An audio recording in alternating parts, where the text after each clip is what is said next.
ஏழாவது அந்த ரூமில் தாண்டினோம்னா பூஜை மரத்துக்குள்ளே யாரும் போக மாட்டார். பெருமாள் படம் முருகன் படம் எல்லாம் இருக்கும். வெளியே குளிக்காமல் கொள்ளாமல் ரூமுக்குள்ளே யாரும் போக மாட்டார். சுத்தமாக இருக்கிறதான் போவார். என் பாட்டுக்கு போனேன். வெளியே நிறைய ஜனங்கள் இருந்தது. இந்த பட்டங்களெல்லாம் பிடி தூக்கி எறிஞ்சேன். என் தாய் எங்கே என் தாப்பில் எங்கே கோவம் தூக்கி எறிஞ்சிட்டு எங்கேயுமே இருக்கக்கூடாதுன்னு பீரோ இருந்துச்சு. பெரிய ரூம் பாட்டி ரூம் பீரோ. அதை போய் தொடர்ந்து பார்த்தா சாய்பட்டு தொடர்ந்து ஒரு ஸ்டூல் இருந்து எடுத்து போட்டு அந்த மேலே பீரோ மேலே தொடங்கினேன். ஒரு 36 ரூபாய் வெள்ளி ரூபாய், அப்போ நோட்டு கிடையாது, வெள்ளி ரூபாய் தாப்பு போட்டிருந்த செயின் வழி காப்பு இதெல்லாம் நிறைய ரூபாய் இருக்கிறதோட நான் போட்டிருந்து எல்லாம் கட்டிங் வச்சு அதை எல்லாம் எடுத்துக்கிட்டேன். ஒரு துணியை சுற்றி நான் அப்போ ஒரு 10 வருஷம் மேலே பற்றிக்கிட்டு கீழே அந்த இருந்து எல்லாம் 10 வருஷம் போச்சு. துணி எடுத்து முடியும். அப்போ தான் எப்போ பசி இருந்துச்சு. வெளியே வந்தோடனே அம்மா பசிக்குதுன்னு அத்தை பெரியம்மா தாய் கூட பிறந்த சித்தி 3 பேரும் நெய் சாதம் தயிர் சாதம் பருப்பு சாதம் ஒவ்வொரு வாயாக ஊட்டான் தூக்கி வச்சுக்கிட்டு ஆளுக்கு ஒரு வாய் ஊட்டிட்டு கொண்டு ஊஞ்சில் வச்சு ஆட்டினார். இன்னைக்கு 27ஆம் நாள் தான் கொஞ்சம் ஊண்டு வயசு கூட ஆகாரம் போச்சு. நல்லா அழுதுகிட்டு விட்டு நான் மறைச்சி வச்சுக்கிட்டே இருக்கேன். இந்த மோதலாம் இங்கே அந்த ரூபாயெல்லாம் நான் எங்கிட்டாலும் போயிடணும். நான் தூங்குறீங்க எல்லாம் போங்க குடிச்சிட்டு போய் சாப்பிடுங்க அப்படின்ட்டு சரி அமைதியாக சொல்லி தூங்கிட்டோம்னு போனார். அதுக்காக எழுந்திரிச்சு பரப்பிட்டு இருந்தாலும் அதை தடுத்துட்டு போயிட்டேன். வெளிப்பக்கத்து தரம் வந்து போனால் நல்லா ஒரு ஏரிக்கரையில் நல்லா 1/2 கிலோமீட்டர் 3/4 கிலோமீட்டர். அப்பெல்லாம் ரோட்டு கிடையாது.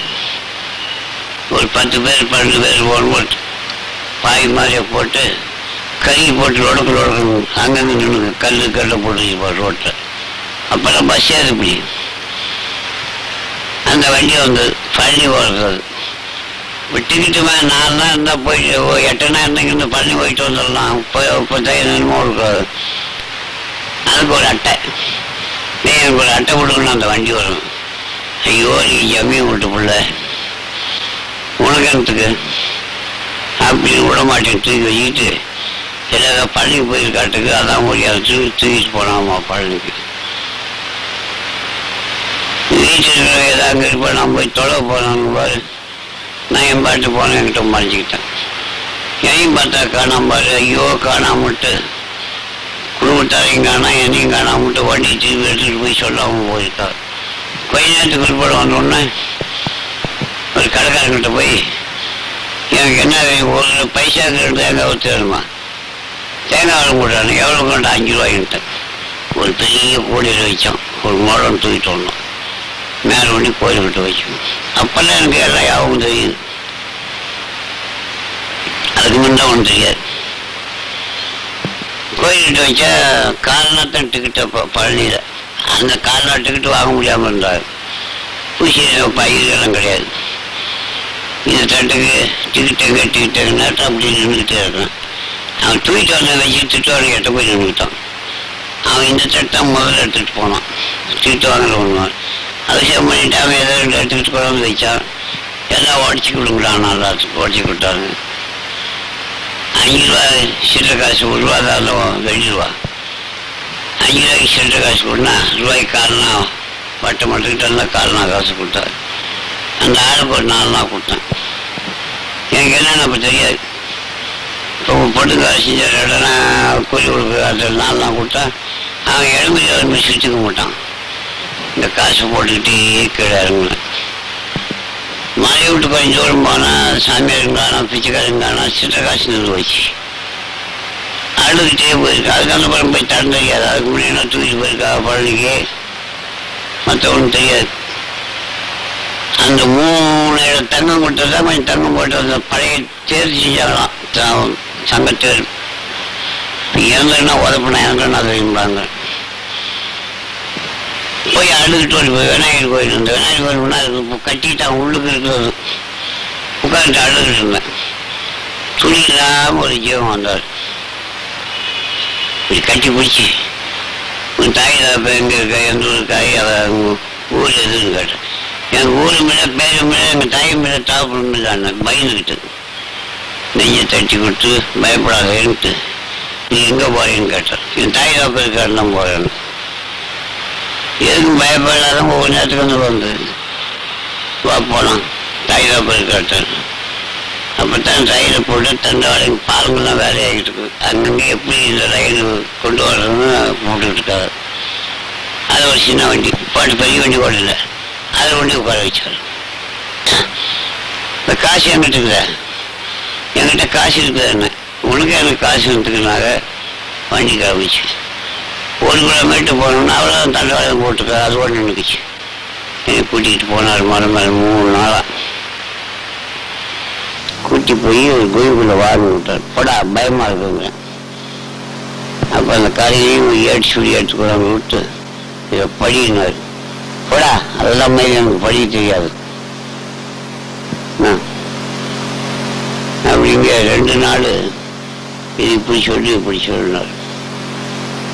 அதெல்லாம் எனக்கு எந்த மயிலும் முதல்ல காட்டேன்.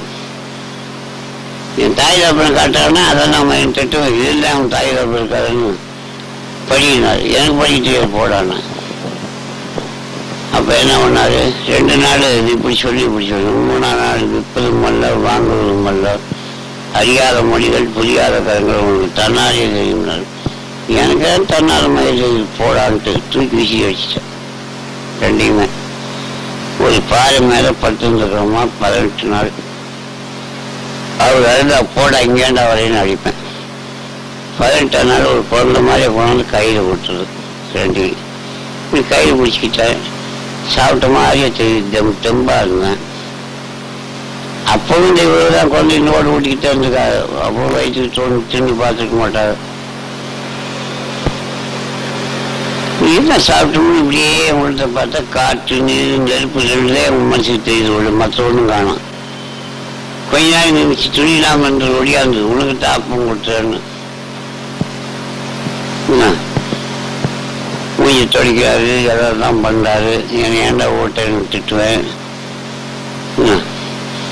இப்படி கொஞ்ச நாள் இருந்துச்சு அதை ஓட்ட இது ஓட்டுன்னு அது திட்டுவேன். என்னை ஏண்டா வளர்க்குறேன்னு. ஒரு நாள் நீ கோட்டீஸ் பண்ண விட்டு பிள்ள உனக்கு என்னென்ன வேணும்னு என்னையாண்டா கோட்டீஸ்வரன் சொல்லிவிட்டு அந்த மோதிரங்க எல்லாம் தூக்கி விசி அடிச்சிட்டேன் மலையில். ஒன்று வேணாமா எறும்புல வேண்டாம் ஒன்றுமே வேணாம்பா மாதிரி போடான்னு. அப்போ என்ன சொன்னார், உனக்கு உங்கள் பெரிய செய்த புண்ணியத்தால் நீ நாட்டு ஒரு முறையால் அவங்க பார்க்காம இருக்க முடியாது. அங்கே ஒரு தாய் தவசு இருக்குது, நீ பார்க்கணும். என்ன நீ நாட்டுக்கு நல்லது செய்ய, நான் ஏன்டா பார்க்க போறேன், நாட்டுக்கு நல்லது செய்ய போறேன், இன்னொருத்தர் பார்க்க போறேன்னு கல் எடுத்துட்டு அடிச்சிட்டேன். ஒரு நான் சாவத்தானே போறேன், நீ ஏன்டா அடிக்கும். இப்படி அடிச்சாலும் ஏதாவது குழம்பு வாய் வைப்பாரு, தண்ணி மூஞ்சி துடைப்பாரு. கொஞ்ச நாளைக்கு பிற்பாடு அப்போ கேட்டேன், சரி எனக்கு இந்த வேட்டி பட்டு வச்சுட்டு பொச்சு விடுறிய.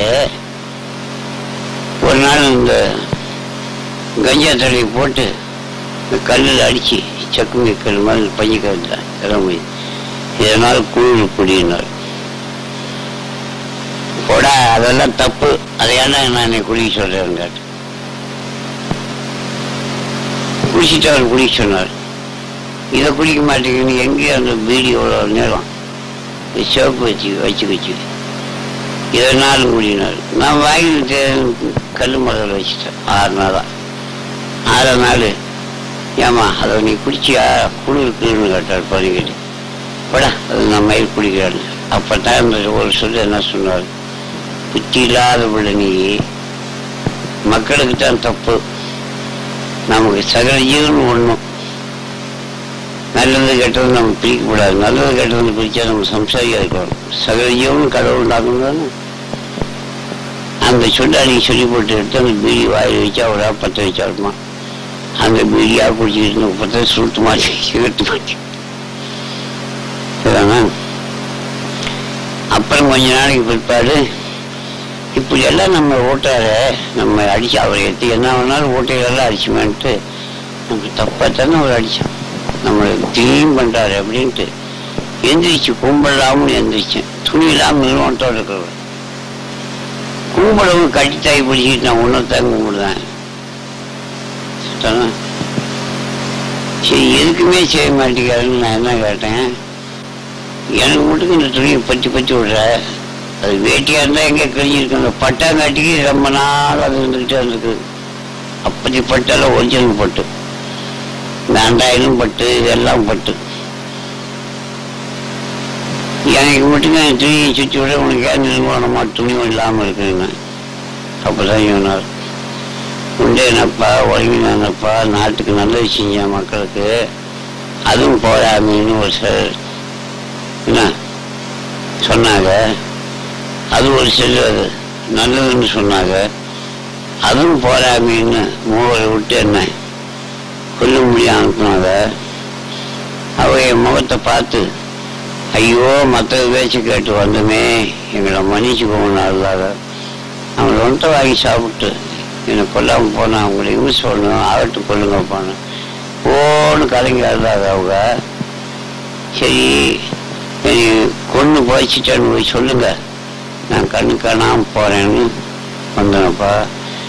உணவு வட்டு வழக்கம் வட்டு துணி எடுத்து தெரிஞ்சேன். ஒரு நாள் தான் பசி வந்தது. ஒரு உத்தமையிட்ட போய் பசிக்குதுன்னு கேட்டேன்.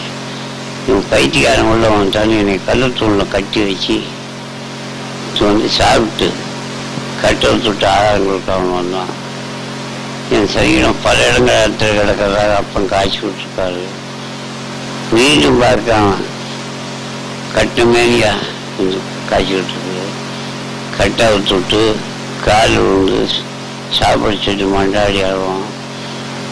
நான் அவன் சாப்பாட்டுக்காக வரல, அப்போ அவனுக்கு காய்ச்சி கொடுக்கிறான்னு கிளம்பிட்டான். போன பக்கமெல்லாம் 5 நாளாக அவன் சாப்பிடாம உயிரோடு இருக்க மாட்டேன், நான் பாவம் செஞ்சுட்டேன்னு வந்தான். 5ஆவது நாள் நான் எங்கேயோ உட்காந்துக்கிறத கொண்டு வந்து கல்லை போட்டோம். அதை கட்டினாலும் கும்பிடாமலாம். அப்போ கூப்பிட்டு, என்ன நீ 5 நாளையும் செய்யணும், வாடி வதங்கிச்சுடா. என் சரீரம் 5 வருஷமானாலும் சாப்பிடாம இருந்தாலும் வாடி வதங்காது. நீ எதை நினைச்சு அதை செய்யிட்டா நான் உங்ககிட்ட சாப்பிடன்னு சொன்னப்பா. அவன் 1 மாதத்துக்குள்ள ஒரு சின்ன கோயிலை கட்டினான். ஒரு 100 பேருக்கு சாப்பாடு விட்டேன். எதையும் கூப்பிட்டாலும் நான் 3 கை எடுத்து சாப்பிட்டேன். என் அன்பு கட்டு விட்டு இங்கேயே இருக்கணும்னு அழுதான். ஆகட்டு இங்கேயே இருக்குன்னு சொல்லிட்டு அப்பனுடைய சன்னதிக்கு வந்தேன். என் குறைகளெல்லாம் உன்னிடம் ஒப்படைச்சி இது காலம் ஊட்டி வளர்த்துனப்பா. அந்த கோயிலுக்குள்ளா அவர் மறைஞ்சிட்டாருன்னு நான் மறைஞ்சிட்டேன்னு சொல்லி அந்த கோயிலை சுற்றி சுற்றி கும்பிட்டுக்கிட்டு இருக்காப்பான்னு வாங்க போகலாம்னு அழைச்சிக்கிட்டு வந்தாருன்னா. அழைச்சிக்கிட்டு வந்து அங்கே இருந்துட்டு ஒரு அம்மா 4 அடி அறமாரு அங்கே ஒரு விழாங்கன்னு வில்லுக்கண்ணு வைக்கிறது. ஐயோ அவன் ரவுடி, அந்த இடமெல்லாம் அவனுன்னு சொல்கிறான். அப்போ என் சொல்லி எனக்கு தெரியும், இந்த சொல்கிறது பிடிக்கிறது எல்லாம். அவன் ரவுடின்னு சொல்கிறான் அந்த அம்மா.